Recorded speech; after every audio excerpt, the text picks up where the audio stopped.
el Rodel Cayetano de Pata Negra, ahí están los hermanos, y que estaba aquí comentando con la persona con la que vamos a continuación a hablar un ratito sobre Pata Negra, en especial sobre Rafael Amador Gustavo. ¿Qué tal? Bienvenido, muchas gracias. Bueno, por supuesto, aparte filólogo hispánico y aparte un gran apasionado de esta movida sevillana, de los Pata Negra, de todo lo que trajo, del rock, de la música de Sevilla, de todo. De todo lo que parió ese momento tan maravilloso para la música española, y que sí que es cierto que lo hablábamos y se adolecía un poco y se comentaba incluso ese sentir en las redes sociales para los que nos gusta este mundo, de este género musical de se ha ido Rafael y que poco se le ha... que más sabemos enterrar, ¿no?, a los nuestros, ¿no? Es cierto, es verdad que ha habido otros grupos, otras bandas que surgieron de aquella movida underground que se produjo en Sevilla, como Triana, por ejemplo, que sí que ha sido un grupo muy reconocido fuera de nuestra frontera. Pero Pata Negra, la industria discográfica no ha sido muy generosa con Pata Negra. Y a pesar de que hay muchísimo reconocimiento por parte de los músicos, la industria audiovisual y el gran público no ha reconocido, y en muchos casos ni siquiera ha conocido la música de Pata Negra, que tan importante es para el desarrollo de lo que luego se formó en Madrid, de la música actual española. Después reivindicamos lo que es la movida sevillana, sí, que es más importante incluso, no por pecado de chauvinista, sino por todo lo que trajo en el plano musical, cultural, a una ciudad como Sevilla en aquellos momentos.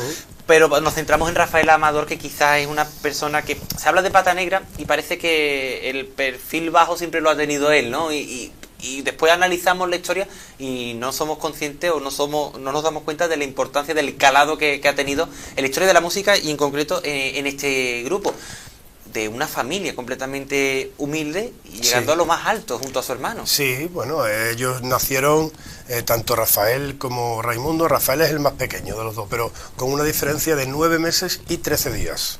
O sea, prácticamente gemelos.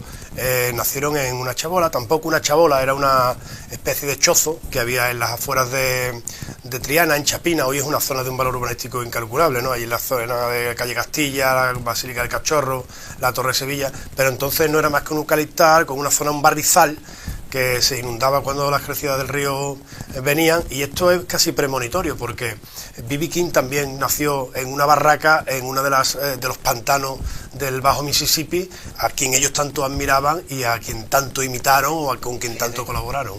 Fíjate, y aparte también lo paradójico, ¿no? Morirse el día en el que cerraban las compuertas de nuevo del Guadalquivir, porque estaban en riesgo, ¿no? Sí. Ha coincidido, además de con casi su cumpleaños, con ese acontecimiento, que además es muy novedoso, por otra parte. Y aparte se desarrolló su infancia pues prácticamente como la de tantos gitanos de la época que vivían en entornos de ese tipo. Sí, el caso de la familia de Rafael y de Raimundo, ellos vivían en esas condiciones porque, bueno, en aquel momento los patios de vecinos que había en Triana, digamos que se asignaban por la antigüedad de las familias que estaban allí viviendo.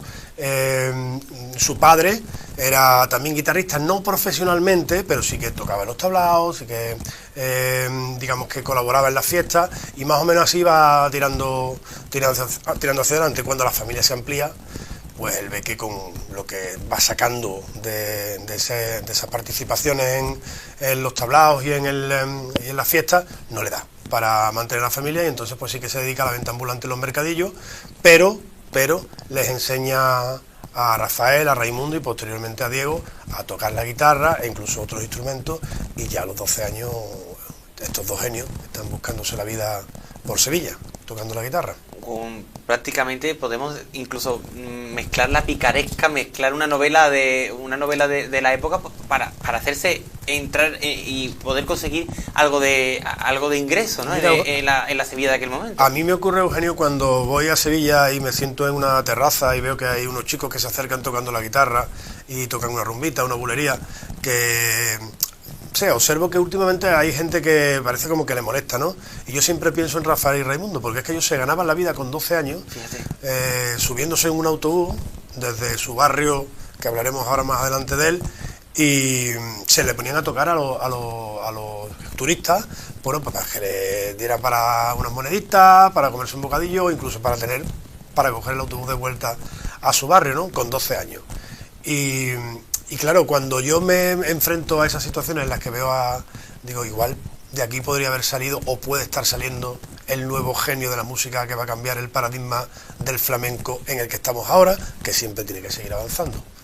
Y fíjate también, ¿no? Al final, ellos también fueron históricos en la música, pero también acudieron a uno de los hechos históricos quizás más recientes que más dolor produjo en Triana, sobre todo para los gitanos, ¿no? Como fue ese exilio que ahora en los últimos meses se ha vuelto un poco a recordar tanto con la misión de la esperanza, que la esperanza triana volvió ya a ver a esos gitanos que los echaron. Literalmente, con esa especulación, con ese boom inmobiliario de Triana, de los remedios. Y ellos, como tanta familia, acabaron en el Polígono Sur, en las 3.000 viviendas. Y además, a muy temprana edad. O sea, ellos cuando llegan a las 3.000 viviendas, llegan siendo muy niños. Lo que ocurre es que la vinculación con Triana es grande por sus padres, por su familia y por el entorno que tenían también.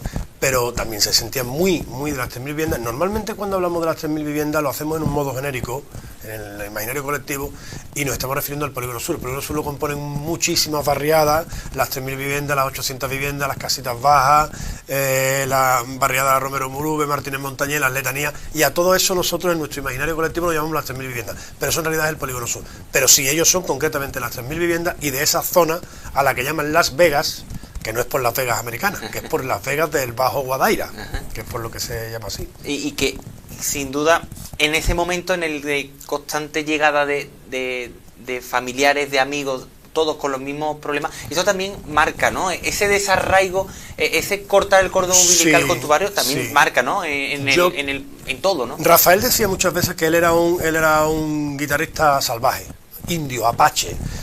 Yo creo que así es como deberían de haberse sentido los gitanos trianeros que fueron desalojados de Triana, como tú bien has comentado, por la especulación inmobiliaria, que ellos se hicieron muy apetecibles para la urbanización de nuevos edificios, como ya se había hecho en el barrio de los Remedios, en la Huerta de los Remedios, y fueron desalojados de pronto. Primero los ubicaron en una especie de cocheras que había allí en la Puerta Osario de los tranvías, que estaban abandonadas, y luego los fueron alojando o digamos que diseminando por distintas partes, unos en Torreblanca, otros en Los Corchelos, otros en San Diego, otros allí en el Polígono Sur. En definitiva, que no fue un exilio como si cogiesen a los indios de la reserva, ¿no?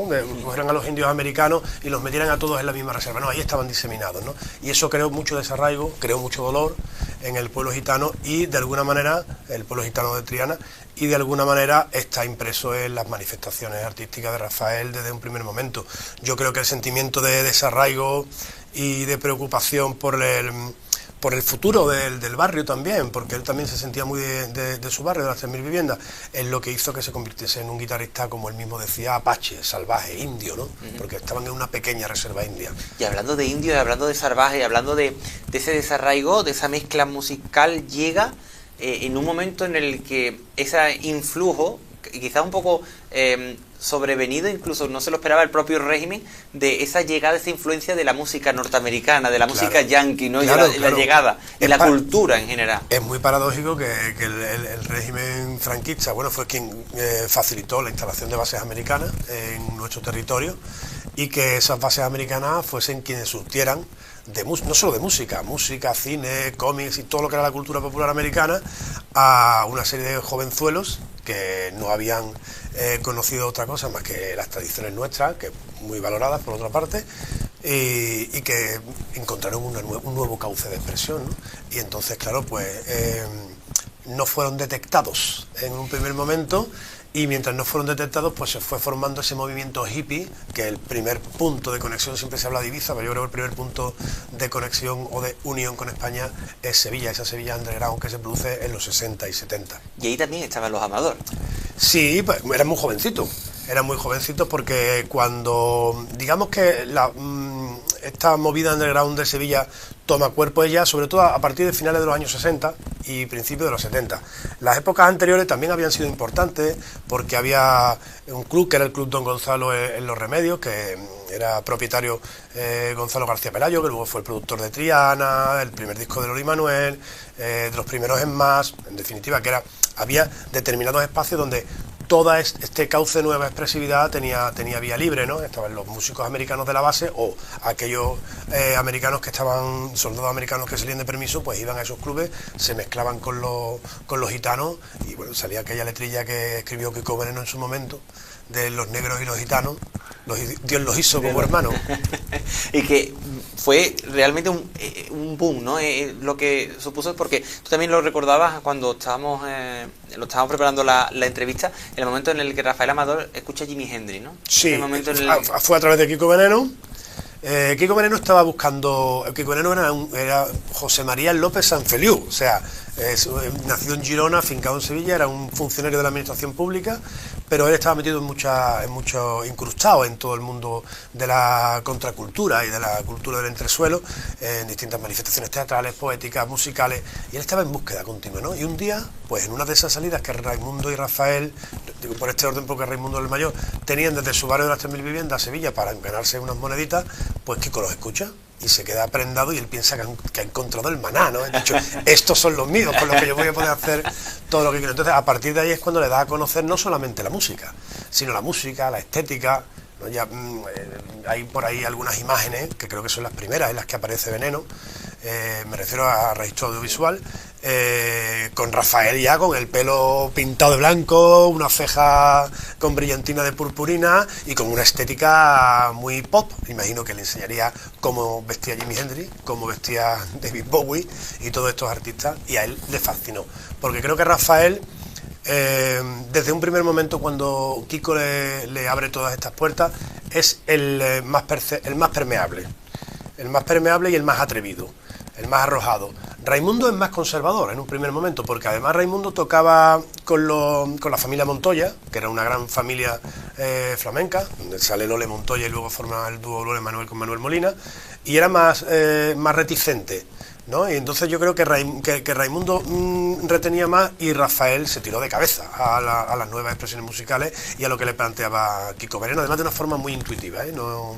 De una forma muy intuitiva, pero también es curioso, ¿no? Cómo llega Veneno, cómo llegan estos hermanos con Kiko Veneno y llegan a formarse desde las formas también, usando las formas clásicas y usando el respeto a las tradiciones, ¿no? Porque el propio Kiko, yo he hablado muchas veces con Ricardo Pachón y cuando le pregunto siempre hace un silencio, no sé si realmente es lo que me quiere decir, ¿no? Yo digo, ¿pero esto es idea tuya o es idea de Kiko?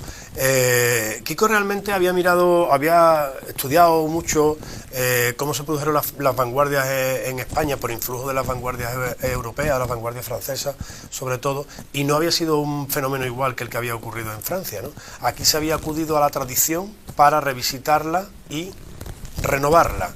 Y yo creo que Kiko estaba buscando eso, ¿no? Y después se daba también la circunstancia de que había una serie de poetas con una voz muy andaluza, como Federico García Lorca, como Fernando Villalón, que habían sido silenciados por haber formado parte del grupo del 27 y bueno, y las circunstancias políticas que ello contrajo, y recuperarlos era como un reto para él, ¿no? E incluso introducirlos en la música popular.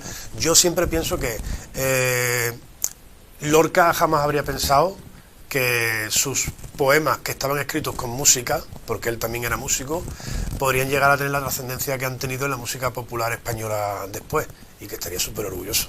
Y que también ese punto de underground, ¿no? En plenos años 60, cuando estábamos hablando de los estertores del franquismo, o en la época última del franquismo, es decir, vamos a utilizar a autores prohibidos, ¿no? Y vamos a meter el ritmo de los yankees, incluso, ¿no? Eso a mí es que me parece un choque cultural impresionante, ¿no? Porque por una parte coges a Lorca, que tiene un lenguaje muy andaluz, una temática muy andaluza, pero que tiene un punto de conexión con los americanos. Ya Lorca, cuando escribe el romance de los gitanos, habla de la persecución del pueblo gitano, está el prendimiento de Antoñito del Camborio. Cuando escribe Poeta en Nueva York, habla de la persecución del pueblo negro, ¿no? Afroamericano en Estados Unidos. Y yo creo que de ahí es donde viene lo de los negros y los gitanos, Dios los hizo como hermanos, ¿no? Entonces, el choque es choque, pero no es tan choque, ¿no? Porque tiene una cierta hilación, ¿no? Entre la cultura underground, que la cultura underground, la cultura afroamericana ha contribuido mucho a su desarrollo, y la cultura... Bueno, yo no dejo de decir que el flamenco en un primer momento es underground. O sea, el flamenco es una música de minoría, una música de familia, de fiestas familiares, y es una música clásica clandestina, ¿no? Entonces tienen ese nexo en común. Yo creo que Rafael, cuando escucha a B.B. King, cuando escucha incluso a Miles Davis, entiende que hay nexos comunes en la gestación de las expresiones musicales afroamericanas de Estados Unidos y en las españolas del pueblo gitano. Que no digo yo, que el flamenco sea exclusivo del pueblo gitano, no me quiero yo meter en ese berenjena. En ese problema. Oye, ¿qué supone? O sea, llega Veneno, llega Los Pataneras, ¿qué supone su llegada al panorama musical, al panorama discográfico? Pues volvemos a un tema muy paradójico, para Sevilla muy importante. Para Sevilla y sus alrededores, y la provincia de Cádiz, la provincia de Huelva, e incluso Córdoba, muy importante, porque son desde un momento reconocidos como, primero, pues un talento natural de una perfección formal espectacular, y después de una frescura muy grande, ¿no? Porque cogen el flamenco y sin abandonar el flamenco lo transforman, ¿no? La influencia que han dejado es que sin Pata Negra probablemente no habrían sido posibles todos los grupos que ahora llamamos de flamenquito, que es un término que a mí no me gusta mucho, ¿no? Pero no habría sido posible Ketama, que salieron prácticamente a la par que ellos, ni Navajita Plateada, ni otros muchos grupos que, bueno, también se decantaron por ampliar, yo nunca digo fusionar, ampliar el flamenco, ¿no? Y paralelamente a ellos, pues otros artistas, ¿no? Digo Carrasco, Loli Manuel, siempre hablo de la diferencia entre la expresión del flamenco gitano fusionado con otras músicas y lo que supuso Triana, ¿no? Que es más una fusión de la música tradicional andaluza con el rock progresivo británico. Para mí creo que son cosas diferentes. Y la blulería, ¿no? La blulería, lejos de parecer, aunque pueda tomarse como una broma lingüística, tiene mucho sentido, porque cuando, aparte de la ocurrencia de la palabra, que es ocurrencia de Rafaelillo además, tiene mucho sentido porque el blues está en la base de toda la música popular americana. Quiero decir, el rock and roll, el swing, incluso el jazz, están impregnadas del blues, ¿no? Y el blues nace, pues, en los pantanos del Bajo Mississippi, y el flamenco, pues, está en la base de la música popular española. Entonces, esa conexión existe ahí, ¿no? Y yo creo que los hermanos Amador, y especialmente Rafael, porque Rafael era el más arrojado de los dos, lo ve con bastante prontitud. Y no creo que se planteara él, Rafaelillo, crear algo nuevo. Yo creo que lo hizo de forma intuitiva. Él tocaba lo que escuchaba de Jimmy Page, de Jimi Hendrix, de Miles Davis, de B.B. King, con una guitarra española, mientras los otros lo hacían con una Fender, con una guitarra eléctrica.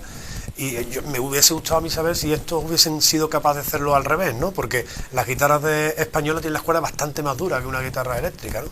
No sé yo si habrían sido capaces. Probablemente Jimi Hendrix sí, en los otros tengo mis dudas, ¿no?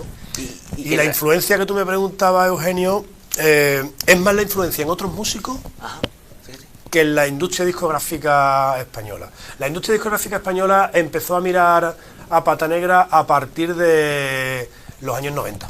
A partir de los años 90, el disco Blues de la Frontera es un auténtico escándalo de disco, además una perfección de sonido espectacular, ya con unas mezclas muy profesionales, un nivel de madurez en la instrumentación muy grande, con colaboraciones además de otros músicos maravillosos de Sevilla y de Cataluña y de Madrid, y claro, fue el disco culmen, ¿no? El reconocimiento que consigue fuera de España Blues de la Frontera es lo que hace que el resto de España mire a Pata Negra como estos son muy buenos. Pero yo creo que la repercusión es más en lo que han dejado para que otros grupos después sigan su estela, y en el reconocimiento de músicos como Santiago Userón de Futura de Futura, Coque Maya de los Ronaldo, Jaime Durrutia de Gabinete Galigari, Manolo Tena de Alarma, que luego formaron parte de esa movida madrileña, pero que previamente tuvo que ser alimentada por la movida sevillana. Por la movida sevillana. Que aquí lo hemos hablado ya previamente. Aquí hay que reivindicar Sevilla como ese polo de atracción de. Yo no le pondría la movida para que no hubiera confusiones. Mi queridísimo Gualberto, otro de los que formó parte. Qué grande. Otro de los que formó parte de aquel momento. Le gusta llamarlo, pues también ahí hay el underground sevillano, el rollo. Él lo llama el rollo. El rollo. El rollo. Y entonces yo lo voy a llamar como Gualberto el rollo. Yo creo que la movida madrileña no habría sido posible sin la aportación del rollo sevillano. Estoy casi no convencidísimo. Me encanta eso del rollo, me lo voy a apropiar también con permiso, porque me parece fantástico en un momento en el que hay que defender tanto lo nuestro y en el que hay que reivindicar que, por cierto, se han cumplido 50 años del disco Nuevo Día de Loli Manuel, efectivamente. O sea, que también vienen de ese rollo ellos también. El año 75 fue un año paradigmático, porque además de formarse Veneno, en el que te puedes imaginar cómo se puso papá Amador cuando Raimundo dijo que dejaba a la familia Montoya para irse a hacer un grupo con unos locos que cantaban como... Y visten como... Exactamente. ¿No? Entonces, en el año 75, muy jovencito, porque es que tiene 15 años, Rafael, y Raimundo apenas ha cumplido los 16. Y forman el grupo Venenón en 1975, el primer disco no se graba hasta 1977, pero es que en 1975 efectivamente sale Nuevos Días de Loli Manuel, que es paradigmático lo más, y un disco que yo creo que nos ha cambiado la vida a todos. Totalmente. ¿No? Y también sale El Patio de Triana. Totalmente. También es un disco que sale en este momento, que no se llamó El Patio. El disco era Triana, al patio lo llamó la gente de forma popular por la portada. Por la portada. Y el disco de Veneno, hablando de portadas, del disco de Veneno, hay que decir que nos prestaban poca atención desde allende nuestra frontera, pero la censura sí que le metió mano a la primera portada, la portada original del disco Veneno de 1977, porque lo consideraba, bueno, pues que era como una incitación a que los jóvenes consumieran de determinadas sustancias estupefacientes, y tuvieron que cambiar la portada poco después. Todo lo que me gusta es ilegal y moral lo engorda, ¿no? Magnífico. Que no quede esa frase en el olvido. Oye, estamos llegando casi al final, pero sí que es cierto de la entrevista, pero sí que es cierto que también hay un hecho en la vida de los Pata Negra, en la vida de los Amados, que es cuando Ray se marcha. ¿Qué supuso eso para ellos y sobre todo para la música que ellos hacían? Para mí musicalmente no significa nada, porque el disco Inspiración y Locura para mí es un disco infravalorado. Quizás porque ya no está Raimundo, y Raimundo su carrera en solitario le ha ido muy bien, ¿no? Pero, y bueno, que le siga yendo muy bien por muchos años. Pero para mí es un disco de una madurez musical de Rafael ya genial. E incluso creo que al no tener que consensuar con Raimundo los temas, es un disco incluso más atrevido, más libre, que ¿no? Blue de la Frontera, sí. Y el título le viene que ni el pelo, ¿no? Para ser porque siendo Rafaelillo como era, ¿no? Pero, bueno, la ruptura no es una ruptura, en realidad. Es simplemente que, igual que Rafaelillo había sido mucho más atrevido al coger todos los modos musicales que venían desde Norteamérica y desde Inglaterra, era más conservador a la hora de moverse. Y Raimundo quería darle una nueva dimensión a su carrera, entonces él estaba dispuesto a hacer giras más largas, a pasarse tiempo viviendo en Madrid, y para Rafaelillo no, Rafaelillo es yo me quedo en Sevilla, hasta el final. Y así fue, se quedó en Sevilla hasta el final, y yo creo que ese es el motivo, si Raimundo no dice lo contrario, yo creo que ese fue el motivo de la ruptura. Bueno, no ruptura, yo no la llamaría ruptura. No, simplemente una división de caminos, y ya está, cada uno por su lado, y que, bueno, él se quedó más en Sevilla, que también es uno de los grandes temas también que no se nos puede olvidar, con esos eucaliptos de Chapina, que ya no sirve para enlazar con ese principio. De la historia de un grupo, de una familia, de unos hermanos que han traspasado el plano musical, porque ha llegado al cine, ha llegado a la influencia cultural, es decir, es una riqueza tremenda. Claro, es lo que hablábamos antes, ha sido mucho más valorado su aportación cultural en el plano de los otros profesionales de la cultura o de los otros miembros de la cultura que en la propia industria, ¿no? Y que el público evidentemente lo ha conocido poco porque la industria no le ha dedicado atención. Y efectivamente, ¿no? Salieron eran casi la banda sonora de Bajarse al Moro de Fernando Colomo, adaptación de la novela, de la obra de teatro, perdón, era de Pata Negra, que incluso salen como figurantes en una azotea allí cantando cuando Aitana sale a regar las macetas. Y bueno, incluso el propio Rafael es uno de los, digamos, coprotagonistas que aparece en la película de Dominica Bell, Polígono Sur, el arte de las 3000 viviendas, ¿no? Y bueno, es un recorrido un poco así somero sobre su día a día en su barrio de su alma, ¿no? Que son las 3000 viviendas. El barrio de su alma, que hace una semana lloraba su pérdida, al igual que Sevilla. De Raimundo se sabe más la actualidad, de Rafael quizás hacía tiempo que estaba un poco más fuera de los focos.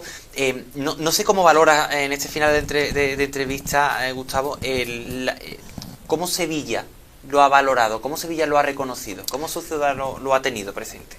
Yo creo que en los círculos melómanos, bien, o sea, lo ha valorado bien y lo ha tenido siempre presente como uno de los pilares, ¿no?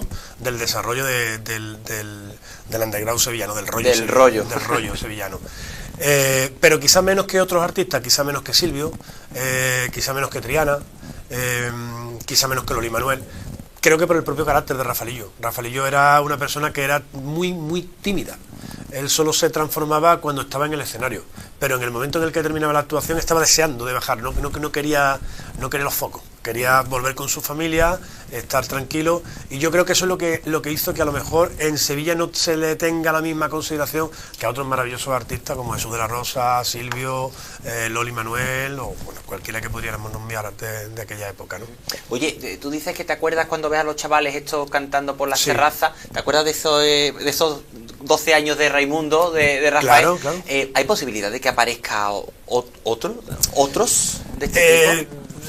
Viendo el panorama actual. Yo creo que estamos en un momento cultural en el que la cultura está demandando cambios, y bueno, estamos en un momento en el que el flamenco también ha alcanzado una dimensión internacional que no tenía, aunque es verdad que no son los primeros esta camada de grandes artistas flamencos que hay ahora que han traspasado la frontera de España, pero yo creo que el flamenco está demandando cambios y que la música española también está demandando cambios y que esos cambios van a llegar. Entonces, yo creo que sí que es posible, pero hay que mirar con ojos generosos, a quienes con una guitarra se plantan en una terraza para tocar. No todos son buenos, evidentemente, no todos tienen el mismo talento, pero que es que hay gente con mucho talento, y Rafael y Raimundo empezaron así, y bueno, hoy por hoy pues son paradigma para muchísimos músicos de este país que lo tienen en altísima estima, ¿no? Como músicos y como personas, porque además eran muy buenas personas. Qué maravilla. Cuánto te agradezco que hayamos hecho este repaso a los Patas Negras, te lo agradezco un montón porque hemos aprendido un montón contigo, ¿sabes? También un poco como justicia musical, justicia poética por Rafael, y que de verdad un placer tenerte aquí, y que... Para mí oye, ha sido también. Qué importante es la trascendencia de los Patas Negras, de Rafael y de Raimundo, y que por supuesto aquí le hemos hecho un poco de justicia, al menos con lo que podemos, con la palabra. Sería interesante que de una vez por todas nos convenciéramos de que lo que pasó en Sevilla en aquella época fue tan grande como lo que ocurrió en California en los años 60. Tan grande como aquello. Seguramente no con el mismo número de miembros, porque claro, la población que hay en California no es la que tenemos aquí en la Baja Andalucía, pero que puede tener la misma repercusión o tuvo la misma repercusión para quienes lo vivieron que la que tuvo el movimiento hippie en California y el underground en California. Si llegamos a considerar o si llegamos a darnos cuenta de que eso es así, probablemente en un futuro podremos contar a nuestros hijos, a nuestros nietos: yo estuve allí, yo los escuché, yo tengo sus discos, como se tiene hoy como una joya el disco blanco de los Beatles o el Jimi Hendrix Experience, ¿no? Qué maravilla, qué maravilla. Gustavo, muchísimas gracias. Muchas gracias a ustedes. Y nada, un placer tenerte por aquí, ¿eh? Muchas gracias.